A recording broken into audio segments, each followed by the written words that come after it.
Oxford Dictionary defines game as a competitive form of player sport decided by skill, strength, or luck. In 3 of the games, they had no competitive play, no skill, no strength, nor luck. I can't in good conscience call it a game. They were playing basketball, but there was only 1 game of hoops on Sunday night. We'll recap all the basketball played. My name is Shlomo Stark. My name is Levi Jacob. And this is the NBA Daily Recap in 15 minutes or less.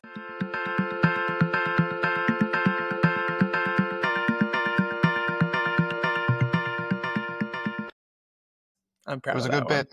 It was a good bit. It was good. Thank you. I'm so proud of that one. You should put on, like, I don't know how the editing works, but you should put on, like, a laughing track. Like everyone's applauding. As if they're watching Friends. Okay, game of the day. Only game of the day. Golden State beats Houston 95-85, a defensive battle. Houston's lowest scoring this season was that 85 points. Steph Curry was phenomenal. Jimmy Butler was phenomenal. Draymond Green was excellent defensively. Houston also, Şengün was great. But I think that this game came down to when the Knicks beat the Pistons by 10 or around 10, maybe it was like 11 or 12, but it was a similar game to, like, meaning they didn't destroy them like most of these playoffs have been. Okay. But when the Knicks beat the Pistons, I came to the conclusion of, like, this is playoff experience, right? This is experience versus being young. Like, the Pistons are just young. They fell asleep in the fourth quarter. That is not what I watched this game. That was not, at least I watched the fourth quarter of this game. That was not my takeaway of this game. My takeaway of this game is, which a lot of people have been worried about, Houston does not know where the ball should go at the end of these games. Like, the score is close. Forget about the fact they scored 85 points. Golden State only scored 95. So if you win 85-84, you still win the game. All right? So I'm not worried about the fact that they only scored 85 points because they played really good defense on Golden State. And really good defense down the stretch, too.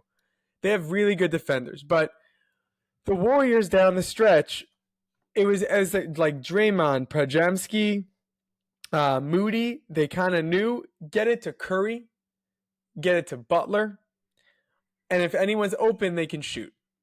And Moody hit a couple big shots. Like, I mean, that's how it happened. But you know where the ball is supposed to go naturally. Houston's offense at the end just looked like a mess. I honestly was watching. I was like, I don't know. Van Fleet is like 3 of 18, but Jalen Green is like 2 of 14. So I'm like, well, and they need a 3, but should Şengün just try to score in the paint, or should it go to Green or Van Fleet? I'm like, Thompson's been good, but more defensively, but he can hit a mid range. And then Dylan Brooks was taking shots. Like, it felt like every guy, it was just nobody knew who the ball was supposed to go to. And I think that really, really matters at the end of these games. Now, I don't think this is a Golden State sweep because I think there's going to be games where Houston blows Golden State out. And then this won't be a problem.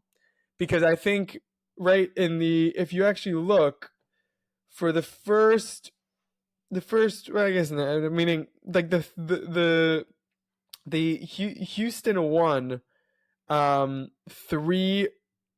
of the 4 quarters, and the fourth quarter was decided by 1 point. Right. So it just felt like did you hear what I'm saying? Like, at the end of the game, 100%. Like 100%. That's my kind of takeaway from this is Houston's they need a guy. This was kind of the Warriors, like, in a sense, best case scenario. Jalen Green, this could have easily been a Jalen Green game where he scored 20 points as opposed to what he ended up scoring, which was 7, and that would have won them the game.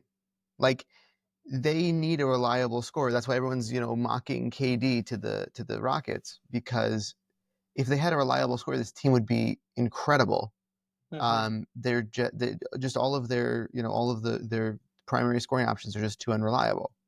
But like you're saying, I don't think it's going to be by any means a sweep. I really don't think so. I think that also this is their first, for a lot of them, their first playoff series, Right. like first serious playoff series. I think that that's like, it's a that's why I said, like, by the way, I was right from yesterday with our pick 'em, but not important at all in What regards were to you this right game. about? I said I picked that the Warriors would win game one just because of experience. Did I pick the Rockets? Yeah, but Yeah. but I think it makes sense. Like, meaning the reason why I picked the Warriors in the end, first off, was to have better podcast content, but number two Hmm. is I think that the Warriors have, like, no matter what, even like Pajemski, who doesn't have so much, like, so much legs underneath him in regards to playoffs, whatever. Like, they've been doing this now for the last week and a half of playing really intense games where you have to execute at a really high level. Like, they're just primed for it, and between Steph and Jimmy and everybody, like, like they really Yeah, and the experience does matter a little bit. Meaning, not a little bit. It really matters. Like Curry, Butler. Let's say Curry, Butler, Draymond. They have been there. Like and they you see it. know. Yeah, you do see it. Playoff experience really, really matters. But it was a good Um, game. It was a really good it was game. a great game. I watched it. I loved it. It's going to be a great series. Was this your pick for your favorite series? No, mine was Nuggets Clippers. And that was the right pick. um, okay. The other games. Games is such a strong word, like I mentioned. So let's go through them quickly. But okay, well, not quickly. I'm saying just quickly run the scores. OKC won 131 to 80. Boston won 103 to 86, and Cleveland won 121 to 100. So So I OKC want to. won by 51. Boston Yeah. won by 17, and Cleveland won by 21. So I want to make one argument, which is that the Celtics Magic game for the majority of the game was closer than it looks. However, the Celtics did what they were supposed to do, and played. They executed to their standard towards the end of the game. Like, there's a Mm-hmm. point at which I want to say, like, even in the third quarter, like, it was like a separation of like about 10 points, I think. And by the time you got to the fourth quarter, like, they were like, all right, let's Listen, just take it home. halftime it was a 1 point game, Right. and I think even Boston was up. I mean, Magic were up. Magic were up one at the half. I think the Celtics were just playing a little bit sloppy. Like the Magic were playing very good defense. I think I texted you at some point. I was like, this is not even like a entertaining game, because on offense it was looking really rough. Mm-hmm. Um, but then in that fourth quarter, I think closer to the end of the third, in the fourth, Boston just said, all right, you know what? Like, let's stop playing around. Let's really go for it. And Jalen Green also, like, I keep doing this. Jalen Brown, Yeah, also came more alive, and he really was like, you know, I think before the game, people are asking about his injections for his knee, and you he were kind of like asking waived. about that. Yeah, No, well, I mean, yeah, but it's like the media. I mean, we're the we're media. pretty big, right? We're pretty We're big, the but media. um, um, they were asking him at pregame about it, and he was like, "Don't worry about it." And then you saw him play, and he was like dunking and whatever. Like, he's looking fine. Hmm. He's looking good. Yeah. Um, yeah, they really just they executed to the level of a defending champion towards the Wait. end So, of the what's game. your take that It this was was more of a a game. so the there's just these teams are so much better. Like this always happens in the first round, right? Like you just get a bunch of these games that are not worth it's not worth our time. Yeah, Jason Tatum and Jalen Brown were fine. yeah. That's what's crazy about this. They won by 14, but they were fine. Like what? Like they They well, what's they were, Derek White and Peyton Pritchard were like the reason that they really drove them home. Like, they were, if you saw, dude, Derek White is so good. I know everyone says it, and it's so oversaturated at this point, but Derek White is such a good basketball player. He's so smart. He just makes the right plays, and he's so effective. And I'm still so impressed by how the Celtics team came together. Honestly, they really whether it was Danny Ainge orchestrating beforehand or Brad Stevens making it come to fruition now, and Joe Mazzulla just like really excellently coaching this team. Even Al Horford was getting into it with the refs. Like it was Mm-hmm. just they're a very good team, and I know that that's obvious, but at the same time, like there's just levels. There's such levels. That's why like I'm a little bit worried for if it is eventually Thunder Celtics. Like I don't know if it's the same thing, but we'll see. That's a separate conversation. Thunder Celtics is right now looking like a really fun finals. It would be so much fun, dude. It would be so much fun. Um, yeah. All right. Next, the Thunder beat the Grizzlies 131-80. Uh, Lou Dort 12 points. Jalen Williams 20 points. Isaiah Hartenstein 14 points. Chet Holmgren 19 points. SGA 15 points. None of them played in the fourth quarter. I started watching. I mean, I didn't start watching. I watched the whole thing just because it was like my jaw was on the floor. It was such a beating. Like they really destroyed them. Yeah, Watching listen to these quarters, just the first three quarters. Let's ignore the fourth quarter because they still won the fourth except I quarter, but started right. let's ignore it because it literally, I've never seen this before. I told you, all 10 starters were out in the beginning of the fourth quarter because it was garbage time. The Thunder, first quarter, the score was 32-20.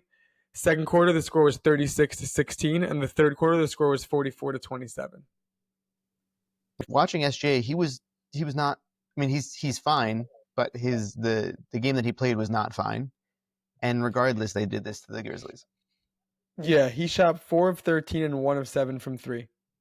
Let me ask you something, okay? This Yeah, is a very Bill Simmons question. If I told you in game one, SGA is going to have 15 points, shoot 4 of 13 and 1 of 7 of 3, what would you say the final score was in this game? that's a You know, very good question. you know what the answer is? Not 131-80. Yeah, That would not have been your guess. yeah, 100%, 100%.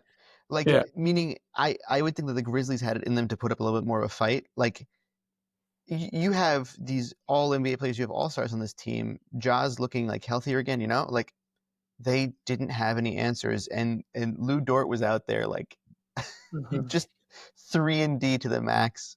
Aaron Wiggins, like it was it was wild to see, and I actually texted you. I was like, they have Kenrich Williams and Dylan Jones out there. Like I haven't seen those guys play in a very long time. Like this is embarrassing. Like it's insulting to the Grizzlies. It's really nuts. Yeah. Just complete domination. Next and last game of the day, Cleveland beats Miami 121-100. Spider Mitchell, he's really good in the playoffs. He's shown this before, especially against not good defensive teams like Miami. Um, Big W for Cleveland. They're gonna. I really think my prediction is I think Cleveland and OKC will sweep, and I think that Boston will win in 5. Yeah, I want to give also by the way, Ty Jerome is awesome. He's incredible. He's great. Uh, I'm a very Played big Ty really Jerome well. guy. I I like also Ty want to give a little. Jerome. I'd probably vote for him for Sixth Man of the Year. Yeah, he really knows how to run an offense as a six man. It's like so astounding to see the difference, a few years makes. I Mhm. also want to give a little bit of credit to the Heat that they tried. Like this is a better game than I thought they were going to put up. Honestly, they still lost by 21 points, but like watching it, like they tried. They didn't say 1-2-3 Cancun, which it Yeah, feels like they the tried. Grizzlies did. Right, 100%. Like pulling all of your starters. Like I just feel like Eric Spoelstra would never do that. You know? Thibodeau would never do that. Oh my god, he would I sooner have all wonder of them when injured in the same Thibodeau, game. if game one happened, like I wonder if Thibodeau is coaching the Thunder. I wonder when the starters leave if Thibodeau is coaching that team. I think he has like I think he has whoever has the hot hand at the time. He's like, just see how many you can get. Right. Yeah. It's crazy. Okay, so pretty boring night of hoops, but tonight should be interesting. Let's do some predictions. Detroit plays New York, and Clippers play Denver. These are my two favorite series. because I'm a Knicks fan and because I think Clippers Denver is naturally the best series. I will be up for New York Detroit. Um, Clippers Denver, I'll probably be up for the fourth quarter. But I'll be waking up at 2:30 for this game. Counting in Um, props. I have New York winning in the Garden. They're favored by 6.5 points. I think that they'll ride off of the. Yeah, I think they'll ride off the energy of the last game. I think they'll go up 2-0. Okay, me too. And I think I have the Clippers tying this game. I don't think so. I Oh, think I Nuggets go up like 2-0. it. I I'll tell like you. it. I'll tell you why. I think that the Nuggets are tired. I told you it was the same thing as last game. I think the Nuggets feel like everybody is giving us so much, like whatever you want to call it, giving us a hard time, that we like barely won last game, and I think Jamal Murray is gonna try to really play his hand. I hear you. I think this is like it's the Redemption. I think it's the Kawhi game. Like last game. Also, I think they figured out the Westbrook thing. Like I think they're not going to do that again. But I think that also the Nuggets aren't going to. I think that they're really at Westbrook's mercy. I think they saw last game that it really could have gone either way. I think they're going to take less chances, and I think that like it's just weird to me that Westbrook has kind of taken. Do you hear the crying in the background? I do, yeah, a little bit. But yeah. What were you saying? No, I think it's weird that Westbrook has kind of taken like the primary ball handling role aside from Jokic. Like it's very bizarre. And as much as they're going to do defense, like they're going to play defense on Murray, I think that Murray is one of those Damian Lillard light players that I think that when he's feeling it, there's not a lot of defense that you can fully play. And I think that Murray is just like, he's primed for one of those games. Like he needs to start pulling his weight, and I think that he knows that. There's a great clip on Twitter I'm going to send you of maybe our account will repost it. It's of Russell Westbrook's clutch moments, both good and bad, from game one, but to Mario Kart music. And it's so good. And it's also crazy. Like, I watched the game and I'm like, did he have the ball so many times? That's what I'm Like, saying. I'm watching it happen. I'm always. watching it happen. Jokic needs to demand like that. Okay. The when they went into overtime, right? That possession, he thought for sure that they were farther back than they were. So he tried to throw it off of Harden out of bounds. Yeah. In what world should that have happened? That he had that Yeah, like that was Jokic a was like dumb even play. hesitated to give him the ball. Like it was like, what's going Yeah. on here? Yeah. Because Jokic always makes the right basketball play. And the right basketball play is to give Westbrook the ball if he's open. But he And was, you see Jokic like, yeah, and this is the right they thing did to do. the Clippers did a good job on rotations, and at that point, Russ just had to just shoot, like get something up. Instead, he Yeah. tried to do like a smart, whatever. It wasn't worth it. Yeah, So yeah, yeah, you're yeah. right though. He shouldn't have had the ball that I think many the times. Westbrook is the thing that's going to change. Like I Yeah, think the Clippers are going to switch how they guard him, and the Nuggets are going to switch. Like it's not going to go to him every time. I think yeah, definitely. But I think also the problem is that like you don't always end up with as many good results as that in regards to Westbrook at the end of games. So I think that like it could also be that he cost If them you games. if you watch that clip that I'm going to send you, a lot of the results were not good. Yeah. He missed a lot of shots down the stretch, a lot of layups. Like he did get a lot of offensive rebounds too. Like No, but he's his all offensive over rebounds, a lot of the times he's taking the shot again, and it and happened missing. with and Aaron Gordon cleaned it up, and you're like, why? Like, Yeah. pass it out, please, please. Hmm. He's wired a certain way, and I think like it's like the thing is that it's what Wob says. Wob, I don't know how you pronounce it, but We can't say that if we're gonna try to get it's him to watch the show. so it's to take it out. But it's like live by Westbrook, die by Westbrook. Yeah. Like he gives you so much and also takes away so much. You just be like I feel like every coach is like, this guy plays so hard. I'm riding with him. Like screw it. Like Yeah. everyone. Yeah. It happens It's every time. All right, I'm yep. really excited for tonight's games. That was the NBA Daily Recap in 15 minutes or less. I want to thank you, Levy, for co-hosting, for producing. I want to thank you for listening.